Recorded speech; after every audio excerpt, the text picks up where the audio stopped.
Hello, my name is Diego Molina and this is part of my PhD thesis entitled Investigating the Frictional Behavior on Seismic Barriers and Seismic Segments.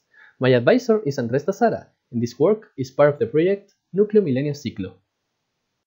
First, to put in context, it has been largely recognized that tectonic features of both lower and upper plate may be exerting a primary control in the seismic behavior on subduction zones, specifically in the distribution of seismic asperities and seismic barriers.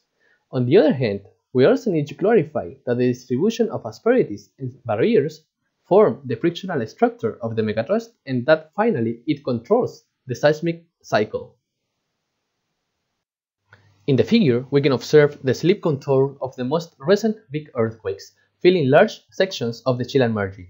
Conversely, shade regions exhibit seismic gaps, where no large earthquake have been recorded in the last decades. Therefore, some important questions arise. For instance, what are the most important physical parameters governing the frictional structure of the megatrust? To give answer to this question, we propose the following hypothesis: that the four-arc geological structure exert a physical control in the frictional structure of the Chilean megatrust. To test our hypothesis, we have created a large database of several geophysical and geological fields, which work as a proxies to image the frictional structure.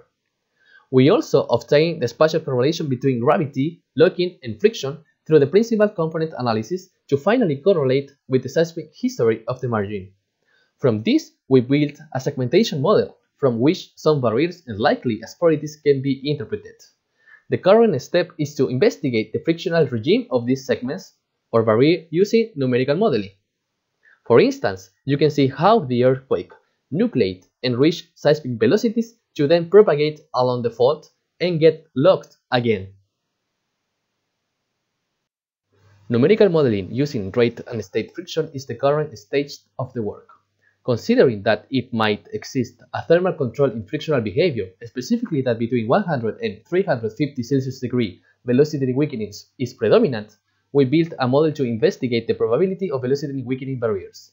Taking into account the fracture mechanics, two important quantities are used to interpret our results: the energy release rate, that is the elastic energy stored during the interseismic phase, and fracture energy, which is the energy needed to awaken the fault. Taking the ratio between these two quantities, we define the arresting or runaway criteria in the barrier for earthquakes. Here some results, where the critical distance parameter in the barrier has been increased 4 times the value used in the seismic segments. In both figures, the x-axis represents the position along strike in the fault. You can see how a simulation looks like. In the left, the accumulated slip in the y-axis, while in the right figure it is displayed the locking degree. In blue contour, the interseismic slip is showed every 2 years, and red lines show the ecoseismic slip every 5 seconds. The middle region between black lines, it is the velocity weakening barrier, and you can note that in this case the ruptures are confined mostly to the asperity, with some events propagating within the barrier, defining then a permanent barrier. In this other case, the critical distance has been increased 2 times, and a rich pattern in slip behavior is observed. Some earthquakes nucleate in the first asperity to then propagate through the barrier and break the second asperity. Also, some events are stopped by the barrier. Therefore, this case represents a frequent or temporary barrier. You can note that in the right figure, the locking can change between some earthquakes, despite frictional properties remain constant in time. Using the fracture mechanics, we defined the efficiency barrier through the lambda parameter, that is the ability of the barrier to stop the earthquakes. Lambda depends on fracture energy and energy release rate, as stress drop as well.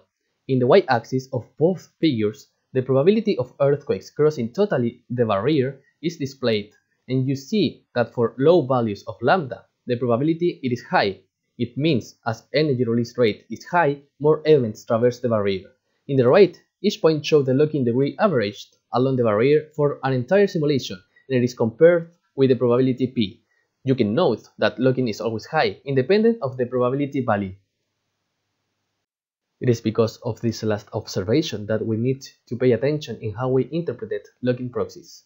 There could be some cases where high locking is showing us the presence of velocity weakening barriers and not necessarily seismic asperities.